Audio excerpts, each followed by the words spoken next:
Assalamualaikum Dr. Waalaikumsalam. Adakah niat khusus untuk solat tahiyatul masjid? Tidak ada niat khusus, sama ada kita solat sunat mutlak pun dikira sebagai solat tahiyatul masjid. Nak niat solat tahiyatul masjid pun boleh. Apa-apa solat yang kita buat bila masuk ke masjid dikira sebagai tahiyatul masjid. Okey?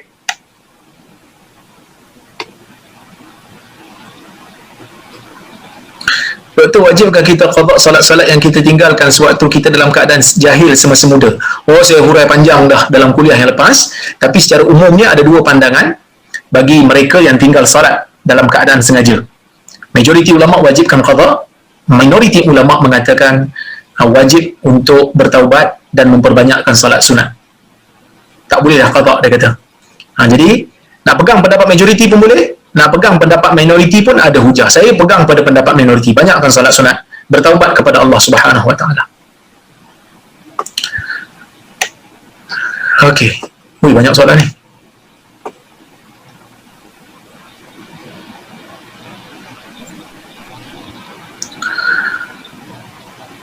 Assalamualaikum Dr. Waalaikumsalam. Saya nak tanya tentang rukun qauli. Adakah perlu kita membacanya sehingga terdengar pada telinga sendiri? Ulama ada dua pandangan.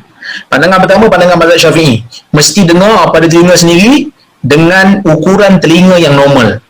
Bukan telinga yang pekak, bukan telinga yang rosak, telinga yang normal. Dengar.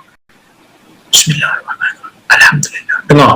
Manakala mazhab Maliki kata tak. Cukup hanya sekadar menggerakkan lidah dan perkataan itu ada di atas lidah. Bukan baca hati lah, maksud baca di lidah walaupun tak dengar. Pandangan Syafi'i lebih, mazhab Syafi'i lebih tepat bagi saya. Tetapi kalau kita dulu jahil, ya, kita dulu tak tahu, tak ada masalah, kita taklid dengan mazhab Maliki. Wallahu a'lam. Assalamualaikum Dr. Waalaikumsalam. Why Zuhur dan Asar kita baca secara senyap? Jawapan yang paling mudah. Saya jawab, kerana Nabi baca senyap. Walaupun sebahagian ulama kata kerana Zuhur dan Asar waktu pensyariatan solat berlaku dia siang. Bila siang ni bahaya pada orang Islam untuk baca kuat-kuat.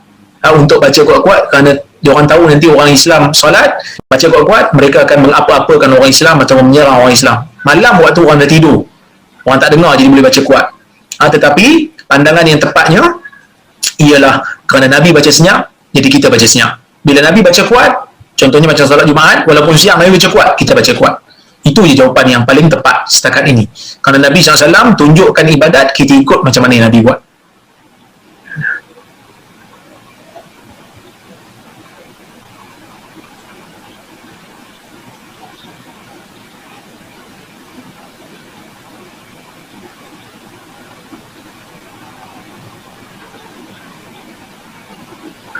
Assalamualaikum warahmatullahi wabarakatuh. Saya nak tanya, solat sunat selepas zuhur ada yang 4 rakaat ke tak? Ada yang 4 rakaat, ada yang kata 2 rakaat. Dua-dua itu sabit di dalam hadis Nabi sallallahu alaihi wasallam.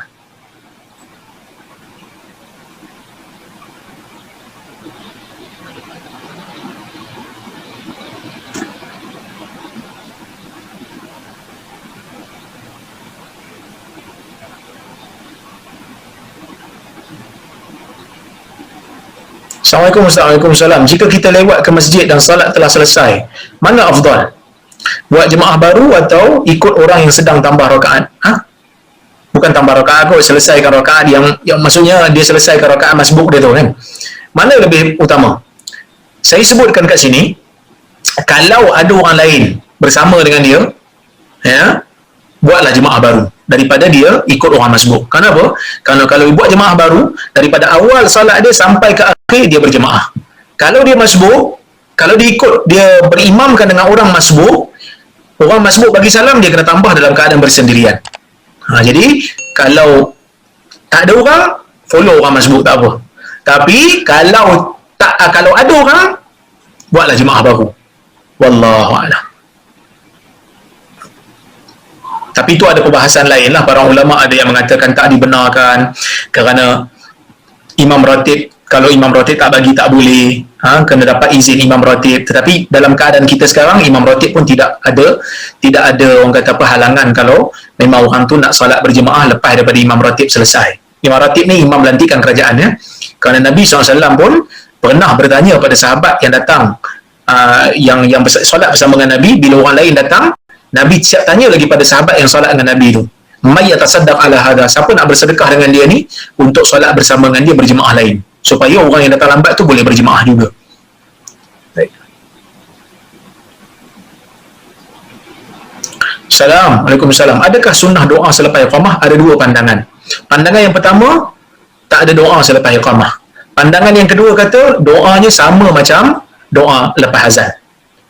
Kenapa? Kerana mereka kata iqamah juga adalah azan. Kerana Nabi SAW pernah sebut dalam hadis, baina al-adhan inna likulli baina kulli adhanain salah, atau kama qala, di antara dua azan ada solat, iaitu solat qabliyah. Nabi kata di antara dua azan, pertama azan masuk waktu, yang kedua azan untuk iqamah. So Nabi menamakan itu adalah azan juga. Jadi doanya sama macam doa azan.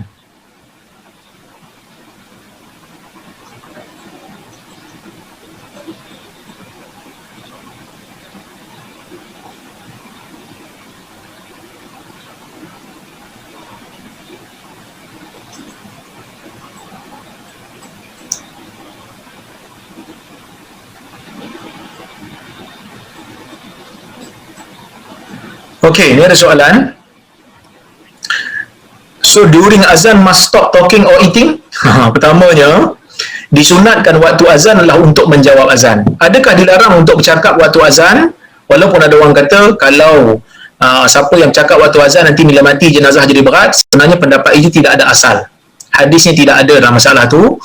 Boleh bercakap waktu azan, cuma jangan lupa untuk menjawab azan. Tapi pastikan yang kita bercakap tu bercakap benda yang penting lah. Bercakap benda yang berfaedah. Jangan bergelak tawa pula waktu azan sedang berlangsung. Takut-takut nanti kita terlupa untuk menjawab azan. Itu pertama. Jawab azan sunat, tetapi tidak dilarang untuk bercakap. Adakah boleh makan ketika azan sedang dilaungkan? Kalau tak boleh makan waktu azan sedang dilaungkan, susahlah bagi orang yang puasa. Orang puasa kan bila dengar azan jadi makan. Jadi tidak menjadi masalah untuk makan. Ya.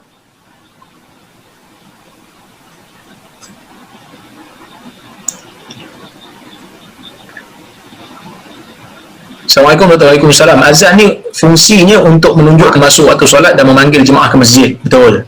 Bagaimana pula orang yang melaungkan azan ketika nak pergi umrah atau haji dan bila nak masuk hutan? Okey. Untuk umrah dan haji ni, untuk orang nak pergi musafir ni, memang ada pandangan fuqaha yang kata disunatkan azan. Tetapi saya tidak menjumpai dalilnya yang mereka sebutkan. Ya. Ada juga yang mengatakan waktu nak tanam mayat pun azan. Kenapa? Dia kata waktu lahir pun azan, takkan waktu tanam tak azan. Waktu mula azan, jadi waktu kemudian pun azan. Tapi tidak ada dalil yang jelas dalam masalah ni. Bila nak masuk hutan, yang ni kerana mungkin mereka nak dapat perlindungan. Kerana Nabi SAW menyebutkan dalam hadis, ya, syaitan ni bila dengar azan dia lari sampai terkentut-kentut, punya takut. Jadi mungkinlah di situ dia kata kalau ada gangguan daripada syaitan maka azan. Kerana ada juga riwayat dalam Abu Daud, Nabi SAW mengatakan dalam riwayat itu, apabila timbulnya kita panggil apa? Ghilan, apabila timbulnya lembaga-lembaga jin di tengah-tengah padang pasir, ya, maka hendaklah kamu melaungkan azan. Kenapa laungkan azan? Ya, kerana pada masa azan tu dia akan takut. Itu pendapat sebahagian ulama. Ya, okey. Tetapi riwayat yang mengatakan disuruh azan untuk bila nampak benda-benda lembaga-lembaga tengah-tengah padang pasir ni, riwayat ini ya adalah riwayat yang didhaifkan oleh sebahagian ulama. Yang kata iza taghawwalat ala bikumul ghilan fabadiru bil azan. Apabila orang kata apa, lembaga-lembaga macam jin-jin kamu nampak tengah-tengah padang pasir ataupun tengah hutan, maka hendaklah azan. Yang ni riwayat yang didhaifkan oleh sebahagian ulama. Didhaifkan oleh sebahagian ulama. Wallahu a'lam. Tetapi saya tak nafikan, sebahagian ulama mengatakan ia adalah riwayat yang sahih. Ya, ia adalah riwayat yang sahih. Ada. Tapi kenapa ada ulama yang kata tak sahih tu? Sebab mereka kata sanad dia terputus. Masalah hadis ni adalah dia riwayat daripada Hasan Basri. Hasan Basri dia riwayat daripada Jabir.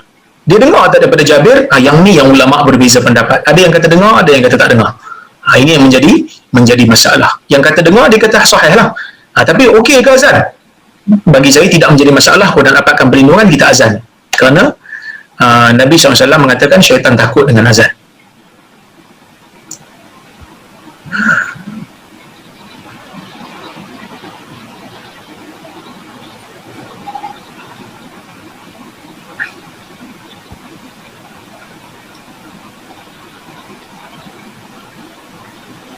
Assalamualaikum. Waalaikumsalam. Adakah perbezaan antara solat lelaki dan perempuan? Ada beza pada nas, pada perkara yang nas bagi tahu ada beza. Antaranya, orang perempuan tidak meninggikan suara jika ada lelaki yang bukan mahram dia pada tempat itu. Dan ada yang membezakan antaranya, dia nak tegur imam, orang perempuan tepuk tangan, manakala orang lelaki tasbih. Ya. Assalamualaikum. Waalaikumsalam. Bolehkah saya gunakan ataupun singgah di hotel, surau di hotel, pada waktu sama kita bukan menginap di hotel itu? Biasanya uruf ataupun suasana semasa di Malaysia ini, surau ataupun masjid adalah untuk orang awam. Tetapi kalau diletakkan satu poster ataupun satu kenyataan yang mengatakan surau ini strictly hanya untuk orang yang duduk di hotel ini sahaja, maka dalam keadaan tu kita mesti dapat kebenaran daripada pengurus hotel. Kalau tak ada, surau itu pun berada di ground floor saja, siapa-siapa boleh masuk, siapa-siapa boleh akses, maka dalam keadaan tu tidak ada halangan. Kerana al-ma'ruf wa urfan kal masyruti syartan. Benda yang difahami secara uruf seperti mana yang telah ditulis. Maksudnya kita dah faham dibuka ni surau ni memang untuk orang salat. Jadi kita pun boleh pergi. Kecuali kalau dia nyatakan betul-betul dengan jelas yang menunjukkan hanya orang yang duduk di situ aja boleh solat. Maka dalam keadaan tu barulah tak boleh. Mesti minta izin daripada tuan rumah. Tuan hotel.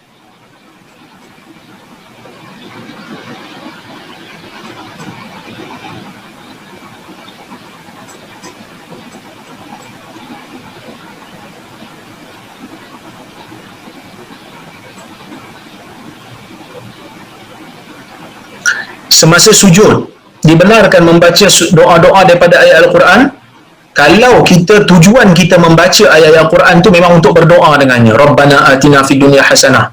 Tu tak jadi masalah. Ya, walaupun ada hadis riwayat Ali yang mengatakan Nabi larang kita untuk membaca Quran waktu sujud, maka itu adalah baca Quran bukan untuk tujuan berdoa. Wallahu a'lam.